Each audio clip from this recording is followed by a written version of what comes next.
लाडक्या बाप्पांचे आगमन. ढोल ताशांच्या गजरात वाजत गाजत गणपती बाप्पा मोरयाच्या जल्लोषात गणरायाचे आगमन होणार आहे. पुण्यातील सर्व मानांच्या गणपतींची मुहूर्तावर प्राणप्रतिष्ठा होईल आणि श्रींची मूर्ती फुलांनी सजवलेल्या आणि विद्युत रोषणाईने नटलेल्या आकर्षक मंडपात विराजमान होईल. कोणत्याही मंगल कार्याची सुरुवात सुखकर्ता दुःखहर्ता गणपती बाप्पाच्या पूजनाने केली जाते.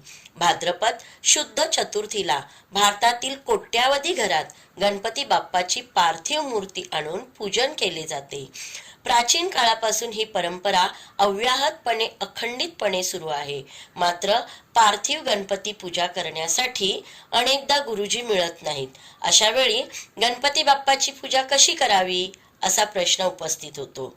परंतु काळजी करू नये.